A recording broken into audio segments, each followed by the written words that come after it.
നമസ്കാരം. എം.എസ്. മനുശങ്കറാണ്. അങ്ങനെ കാത്തിരിപ്പുകൾക്ക് വിരാമമായിക്കൊണ്ട് കേരളത്തിൻ്റെ മുഖ്യമന്ത്രിയായി വി.ഡി. സതീശനെ തിരഞ്ഞെടുത്തിരിക്കുകയാണ്. അദ്ദേഹത്തിന് എല്ലാവിധ ആശംസകളും.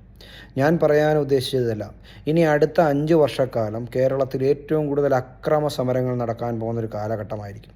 സമരങ്ങളും പ്രതിഷേധങ്ങളും ഹർത്താലും ബന്ദും പൂട്ടിക്കലും പിടിച്ചുപറിയ അടിയും ബഹളവുമായിട്ട് തെരുവോരങ്ങൾ അക്രമാസക്തത്തിലേക്ക് കടന്നു പോകാൻ പോകുന്ന 5 വർഷക്കാലമായിരിക്കും അടുത്തുണ്ടാകാൻ പോകുന്നത്. കമ്മ്യൂണിസ്റ്റ് മാർക്സിസ്റ്റ് പാർട്ടി അധികാരത്തിലിരിക്കുമ്പോൾ അവർ നശിക്കുകയും പ്രതിപക്ഷത്തിരിക്കുമ്പോൾ അവർ വളരുകയും ചെയ്യുന്ന ഒരു പ്രത്യയശാസ്ത്രമാണ് അവരുടേത്. കാര്യം അവരുടേത് സമരങ്ങൾ ചെയ്യുവാനും പൂട്ടിക്കുവാനും പ്രശ്നങ്ങൾ ഉണ്ടാക്കുവാനും അക്രമം ഉണ്ടാക്കുവാനും ഒക്കെ അവർക്ക് പ്രതിപക്ഷത്തിരിക്കുമ്പോൾ മാത്രമേ സാധിക്കുകയുള്ളൂ. ഭരണപക്ഷത്തിരിക്കുമ്പോൾ അതിനുള്ളൊരു ലിമിറ്റേഷൻ ഉണ്ട് അവർക്ക്.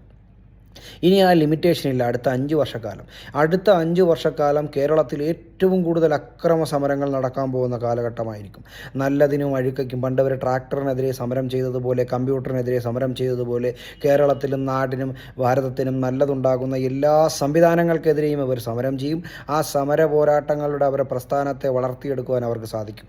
അത് പ്രതിപക്ഷ നേതാവ് ആരായിരുന്നാൽ തന്നെയും അടുത്ത 5 വർഷക്കാലം കേരളത്തിൻ്റെ തെരുവോരങ്ങൾ അക്രമാസക്തരാകും എന്നുള്ള കാര്യത്തിൽ ഒരു സംശയവും വേണ്ട. ഈ കമ്മ്യൂണിസ്റ്റ് മാർക്സിസ്റ്റ് പാർട്ടിക്ക് സമരം ചെയ്യുവാനും പൂട്ടാനും പൂട്ടിക്കുവാനും മാത്രമേ അറിയാവൂ.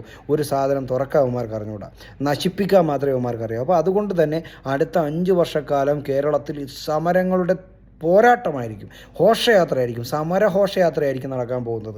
നിന്നതിനും ഇരുന്നതിനും ചെരുപ്പിട്ടതിനും ചെരുപ്പൂരിയതിനും എല്ലാം അവന്മാർ സമരം നടത്തും. ഈ സമരത്തിലൂടെ അവരുടെ പ്രസ്ഥാനത്തെ വളർത്തുവാൻ അവർ ശ്രമിക്കും. നൂറുകണക്കിന് ചെറുപ്പക്കാരെ പല വിവിധ കേസുകളിൽ കുടുക്കിക്കൊണ്ട് അവരുടെ ജീവിത സംവിധാനത്തെ ഇല്ലാതാക്കാൻ അവർക്ക് സാധിക്കും. കാര്യം സമര പോരാട്ടങ്ങളും ഈ സെക്രട്ടേറിയറ്റ് മാർച്ച് അല്ലെങ്കിൽ മറ്റെന്തെങ്കിലും സമരങ്ങൾ, ബസ്സെറിയൽ, പൊതുമുതല നശിപ്പിക്കൽ പോലുള്ള സമരങ്ങൾ നടത്തിക്കൊണ്ട് അതിൽ പ്രതികളാവുന്നവർക്ക് നല്ലൊരു ജോലി ലഭിക്കുവാനോ അല്ലെങ്കിൽ മറ്റങ്ങനെ തരത്തിലുള്ള ഒരു സംവിധാനം ലഭിക്കുവാനോ ഉണ്ടാവില്ല. അപ്പോൾ അവർക്ക് അണികളുണ്ടാവും.